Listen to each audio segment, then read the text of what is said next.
Right, you lot, welcome to the West Ham Way extra time preview for the Betway Cup fixture against Bournemouth this Saturday. Dan's shafted me, so he's not here, but he's kindly provided the stats, so I will run through them with you. We're going to look at key members of the opposition, managerial changes, key transfer news as well affecting both West Ham and Bournemouth, and also looking at how both teams play and how both teams, particularly West Ham, can utilise those weaknesses and hopefully win the famed Betway Cup fixture. So first and foremost, let's have a look through the potential Bournemouth squad for the next game. As you'll see here, they're probably going to line up with a 4-4-2. I've watched them against Benfica. You know, this is a little variation on the team. They're going to keep it quite similar up front with Solanke and Surridge, who ultimately they haven't got too many options up front, given that Callum Wilson and Josh King are both arguably on the move. Billing will potentially start on Saturday in the middle with Dan Gosling. Now, I think there's a lack of mobility there that West Ham can utilise, but I will mention that later in the video.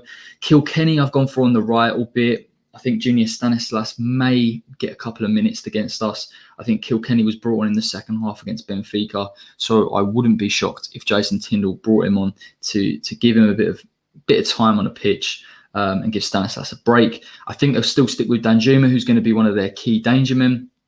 Really lively coming in off the left. In fact, he plays a little bit more central than it sort of appears on this lineup. And at the back, very, very stable options in Adam Smith, Steve Cook and Rico, who are all regular Premier League outfits for them. And obviously the addition of I believe it's Lloyd Kelly. And then you've got the addition of Lloyd Kelly, who's played a couple of games for Bournemouth, still bedding in with the squad, but ultimately he played against Benfica. And I would expect with the departure of Nathan Ake that he will start and deputise this season alongside Steve Cook.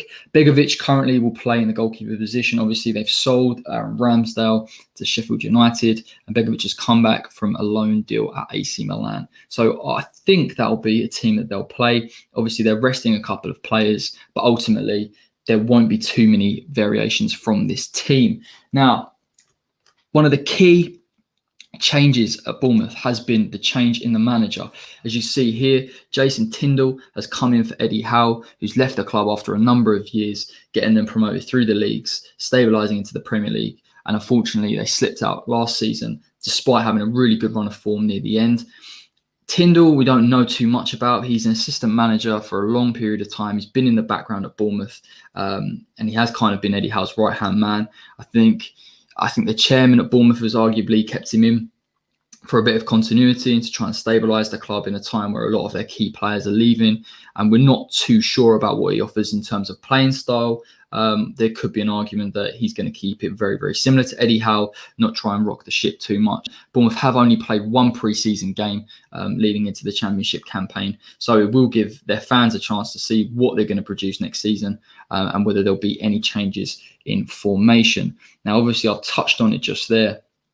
There are going to be a few key players on the off. Now, we know Ryan Fraser's already left. He's rumoured to be going to Newcastle on a free transfer.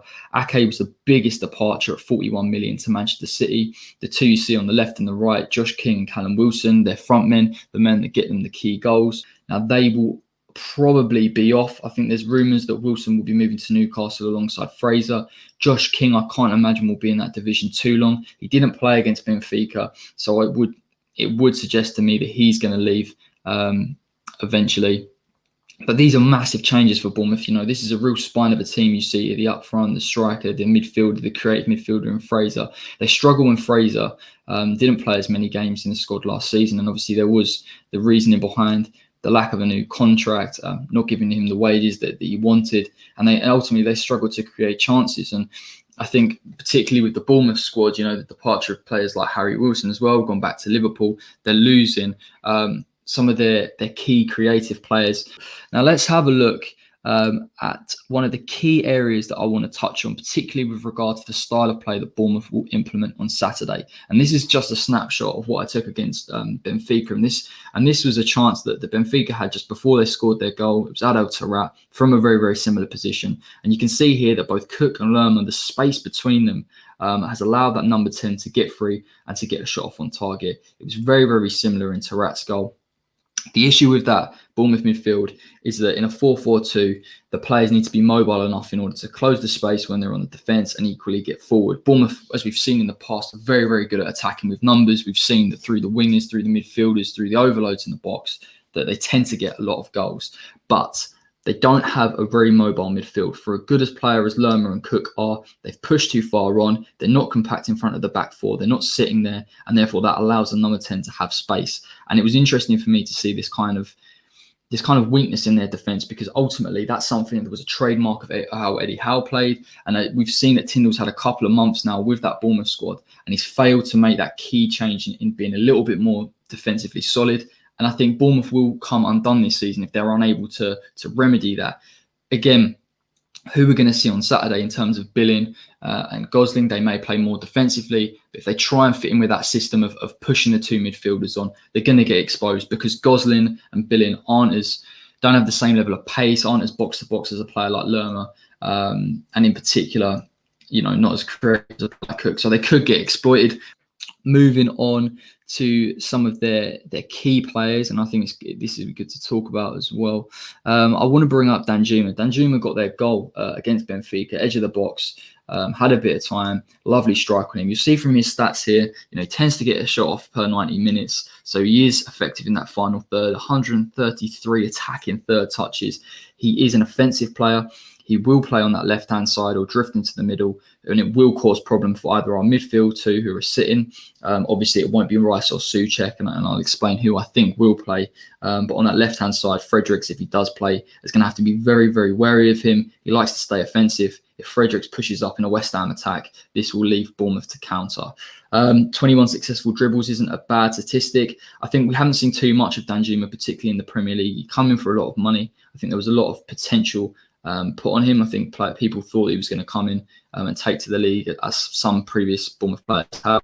But ultimately, he didn't play enough. But from what I saw him against Benfica, it's decent enough European opposition. He is effective in that final third. He will cause issues. And there's an argument that he could be one of the better players in the Championship next season. Now, another key player that I've highlighted for Bournemouth, not just in the West Ham game, but potentially in their season, is Lloyd Kelly. Obviously, the departure of Nathan Ake means that this man is going to come into the squad and he's going to have to prove his mettle a little bit. As you can see from the stats, he's only played 8 games last season, but his statistics aren't too bad. 17 clearances, 6 interceptions and 11 blocks in that time is quite impressive. Shows he's defensively switched on. I think as an Eddie Howe player, he likes to play out from the back, and a couple of times he has made those mistakes. But I think Bournemouth fans could be encouraged by the fact that he is defensively solid, that he is looking to play out from the back. And even 168 completed passes in that time does show that he's trying to be a progressive centre-back. It is a positive for Bournemouth. I do think he can be exploited if West Ham attack with a number of players. If we can drag them out of position, if Allaire can win those aerial duels, I think Lloyd Kelly still has time to progress and learn, but ultimately he's in that stage where he will make mistakes. So I do think we can exploit him. I would have loved to have seen Antonio against Lloyd Kelly. I think that would have been a really interesting battle. And I think the mobility of Antonio and the strength would have got the best of him.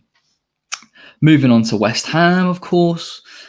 This is my predicted lineup for Saturday. You'll see that I've gone with Fabianski in goal. I would like to see Randolph play. I don't think he will. I think he's actually with the Republic of Ireland squad, so that rules him out. You could see a Nang or Trott on the bench. I would probably pluck for a Nang. Now, I've gone with Johnson at right back. I think he came on in the second half and didn't put a foot wrong. Looked really composed. I was quite impressed with him. I don't think Brentford were getting a lot of joy down that right-hand side, and he seemed to put an end to it very, very quickly. For me, I think going into the Premier League season, he has to get minutes under his belt, and I'd like to see him play again. I think the more minutes you get with this young man, the better he's going to get. And the more confidence he's going to build. I think we're looking at an Ogbonna-Balbuena partnership. I don't think Moyes is going to switch it up too much before the Newcastle game. He needs that continuity there. Diop's still out. I think Baptiste is still a very young player. I'd like to see him progress into the under-23s this season. But ultimately, I think he'll stick with those two. Masuaku could come in on the left purely because it's very, very similar to Fredericks and the Johnson situation. Creswell played the first half, Masuaku the second. I think for all his defensive faults, Masuaku does offer a lot going forward. We need to start using him as a defensive backup, or we need to use him as a winger, either or. He needs to get minutes. We need to see more from him this season. And I think in a low-risk game, albeit the famed Betway Cup final, I'd like to see him play. I'd like to just get a look of him, see what see what he's offering this season, and then sort of make a judgment call on it, because he's one of them players that people look at and think, if he's not going to play, why don't we just sell him and get rid of him and bring someone else in? Of course, the massive argument would be that we're not going to bring too many players in, so we might have to rely on Arthur this season. I've gone with Cullen and Coventry as the holding midfielders. There could be an argument that Wilshere and Noble play. I don't think that's the case. I think given the fact that Souček and Rice, particularly Rice is away on England duty, Souček is in quarantine currently and will miss the Newcastle game, I think Moyes is going to rest the players that he's going to play there. So I do think the likes of Noble and Wilshere, if Wilshere remains fit, will rest. I think it's a good opportunity for Cullen and Coventry to stake a claim, particularly within the first team squad. I think this will be a real crucial game for both of them, improving where they end up next season. Whether someone like Cullen, who's been given a few chances in pre-season, is finally sold, or whether he'll be brought in within the squad, or whether he's got something to offer. Coventry, I think he's got a lot of potential. I personally would like to see him out on loan at a Championship Cup this season, because I think he can make the step up. But if he impresses in this fixture, there's no saying that he might not be within the squad for the season moving forward. Looking quite experimentally at the attacking three, I think Felipe Anderson will play on that right-hand side instead of Grady Diangana. Actually, I have Anderson to play on to the right and Bowen onto the left. I mean, I think there's a lot of fluidity between the wings, if I'm perfectly honest. I think Bowen will probably go on the right, in fairness, and Anderson on the left would suit them both cutting in. So I think that offers West Ham a slightly different look in attack, where I think Grady looks to keep wide, and I think that's why he'd probably benefit from staying on the right-hand side. But with both wingers looking to invert and looking to cut in, it might make our attack a little bit more poignant. It might give a chance for Haller to come into play, and for Lanzini in particular to push forward and get support from both wingers. I've put Lanzini in here because ultimately I think it'll be very, very similar to Noble and Wilshere. I think Fornals will start the season against Newcastle. Jury's still out on Lanzini. He's looked a little bit lively during pre-season. I don't know whether I don't think he's the same player that he was, but he certainly can offer something within the squad if he's able to get to a reasonable level. But for me, he has to play in the number 10. He has to be given the license to do so. That position is one of those contentious ones where people think a Fornals, an Anderson, and Lanzini could all compete for it. But I think Manu would do really well in the number 10 if he was relieved of defensive responsibilities. But I don't think Moyes will play that way this season. Obviously, he wants his number 10 to be mobile, to get forward and defend. And I think as a group, we need to attack as a collective and defend as a collective. So for me, I think this is just a trial game for someone like Lanzini. To get him minutes on the board, if he does become a squad player this season, if we can't loan him out, it's important for him to feel like he's a member of the squad, for him to get minutes. And if another player gets injured very early doors, that he can slot in and come in. I'm excited to see Bowen play, actually. I think very, very similar to a player like Ben Johnson. The more minutes Bowen gets, I think the more likely we are to see him hit a run of form. I think he's been really impressive, obviously, since he's come in January. He offers a lot defensively in terms of his work rate, but offensively, I think he still has more to offer. Not in terms of his threat. I think his threat's there. I think his ability there to pull players out of position and to support the striker. And I think him and Haller could link up very well this season. But I think his work merits a couple of goals. It merits a few assists. And I think someone like Bowen, that kind of statistic is dormant in him. I think get a goal or get a run of form. I think we could see him notch quite a few goals this season and a number of assists. I think he'll be a real crucial player. Haller, and I've only gone with Haller purely because I think Antonio's injured. He's not going to play this fixture. Haller needs minutes. The more minutes we can get Haller to have, and we saw a little bit of a change in him against Brentford, where he was coming deep, trying to link up the play. The more he gets used to that style of play, the better he will be, the more comfortable he'll be in that role. But we need to get the most from him. And for me, even if it is a Betway Cup fixture, the more he plays, the more confident he'll be. And we'll hopefully see him come to the fore this season. So let's have a look at our form over this pre-season. Undefeated. Crazy, isn't it? 4-1 against Ipswich, 5-1 against Wycombe, 2-1 against Brentford. Obviously, you can't read too much into pre-season. It's good to have wins. I think all of the squad have had a decent run out, which is really positive. I think particularly this fixture now on Saturday, a good performance is better than a good result. But ultimately, you know, if West Ham can go undefeated into the start of the season, I always think that's a positive. I really do. I know we've won, you know, in the Avon Grant season, people say we won every game and got relegated, of course, but I just think Moyes really builds his teams based on momentum, based on, you know, continuity and familiarity in the style of play. And I think playing in the way that he wants the team to play in and achieving results is a confidence builder. Let's look at how I think West Ham can win this game. Now, this was obviously the first goal. This was Yarma's goal against Brentford. You see here, you've got, you know, I mean, I feel a bit depressed actually just looking at Diangana on that left-hand side. Obviously, Diangana's not going to be there. The likelihood is Anderson. Whether Anderson can play offensively enough, whether he can take players on remains to be seen. But if he's going to play effective in that role, he has to do what Diangana does, and that's get forward, split the defence apart on the counter.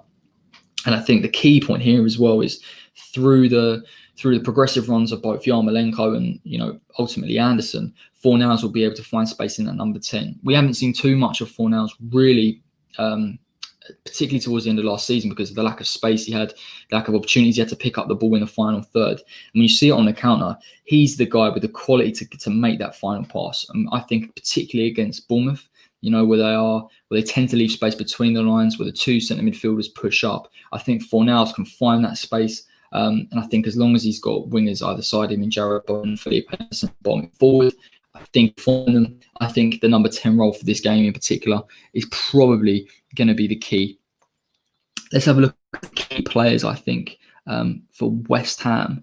Interestingly enough, I've gone with Josh Cullen. This is a massive game for Josh Cullen. I think particularly as the transfer window is ending in a month's time, which seems like a long time, but ultimately the season's starting soon. This is make or break for him. He's had a number of pre-season games where it's kind of been like, if you do well here, you might stay on, and then he's gone out on loan. I think this is the final time. So I do think he needs to come into this game. He needs to impress. I was impressed with him against Brentford. I thought his pressing was good. His energy was good. We know his passing quality. You can see from the stats here, 85%. Very similar to Noble in that respect in terms of maintaining the tempo, playing it neat, playing it tidy. Could be accused of playing it sideways, but I think you always need a player in there that can take the pressure off the back four and keep the ball, in particular when you're under the cosh. And I think Bournemouth do have the ability to get at us with Danjuma if Stanislas comes on in the second half. That will put pressure on our back four. So Cullen could be important in that respect. As you can see from the stats there, you know, 39 games played, he's played a full campaign, so which is really positive. I think when we're looking at his injury record, he doesn't probably get as many goals and assists as you'd like from a midfielder, particularly David Moyes, where you've got the goals through Souček and even Declan Rice starting to add him to his game now. You know, I think Moyes looks at the midfield as a source of goals. So I don't think Cullen can offer that. But I think there are impressive elements about his game. In particular, the 64% defensive duels one. It shows that he's no slouch. I appreciate it's the Championship. It's a tough physical league. You know, Charlton were under the cosh for a large period of time. They got relegated. So he's proven that he can win those duels. That's important. Now here we go. The man that needs to perform now, Grady Diangana's left, Felipe Anderson. This is a real shining spotlight on a player like Felipe. Now that Diangana's left, he's going to be competing ultimately with Ben Rama if he comes in from Brentford. So this guy has to perform on Saturday. Every game for him now is going to become an audition. And as I said on the video last night, 1 goal and 4 assists from a £40 million man just simply isn't good enough. It really isn't. I think when you watch him play, he doesn't take players on like he used to in his first season. These are the 1920 stats. And I think that kind of reflects it. Only 76 progressive runs. Interestingly enough, that is better than Grady Diangana with 30 games. So there is still a player in there that likes to get forward.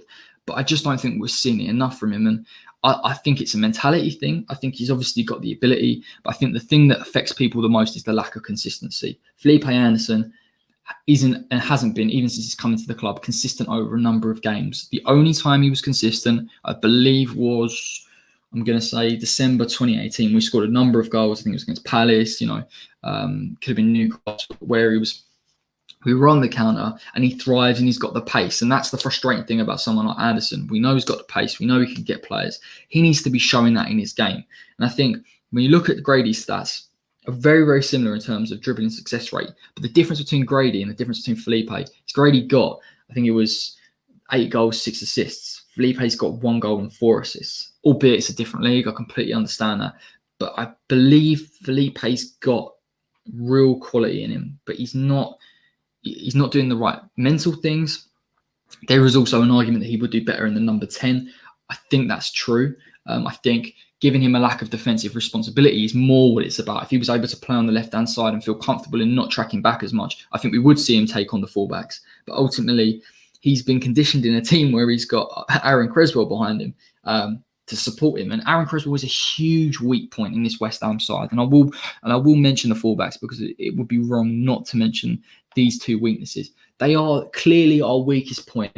If you watch a lot of our goals we've conceded over the past, season, they come from both sides, and it's, if one side is beaten, one man's beaten and the cross is delivered in the box and it goes to the other side and it goes to the wing, inevitably the other fullback is at fault for the defence. It is just truly frustrating. As a Premier League club, we shouldn't be having these issues. I think it is something that can be remedied quite easily. If we've sold Grady with what we're led to believe around £20 million according to X, then I think we can spend 10 million on Rico Henry. Now, the argument is against Rico Henry's. Of course, he's an attacking fullback, but I believe he's got a lot more quality than both of those players in terms of delivery, in terms of his effectiveness. And he drifts inside and he can get goals. I think he's an exciting attacking player. And I think if you bring him in with Ben Johnson, who's proven to be solid defensively, I think that remedies this problem. But, as I've mentioned, these games they are just tests. They are sort of trial runs for the season. And personally, I'm not too fussed. I know people love the Betway Cup. I'd love to win a cup, but we don't often win. But ultimately, this is about getting minutes with the players that are going to start against Newcastle. It's about being clever.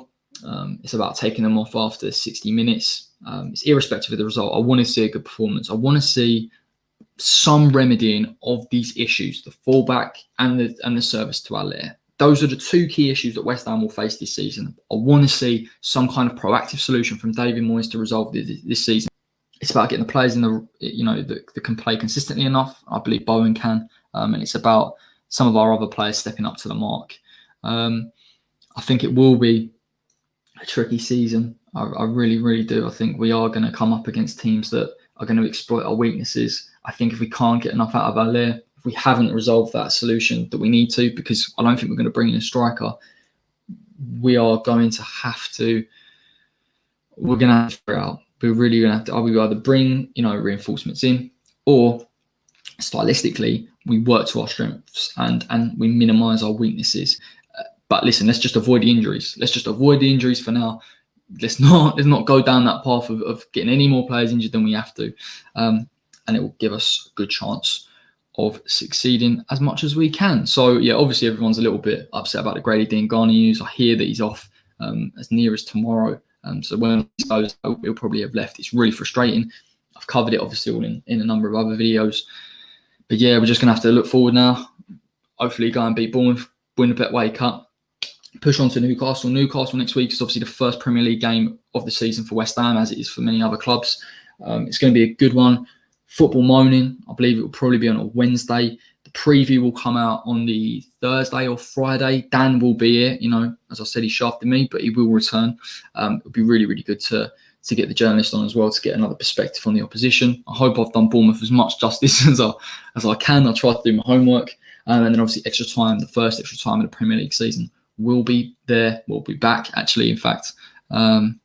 So hopefully, depending on how it goes, it'll be a decent little show. But if you're watching this and you fancy a little bit of post-match reaction, coming on, saying your piece, of course, the moaning and extra time are particularly the places to do that. So, as always, try and take care.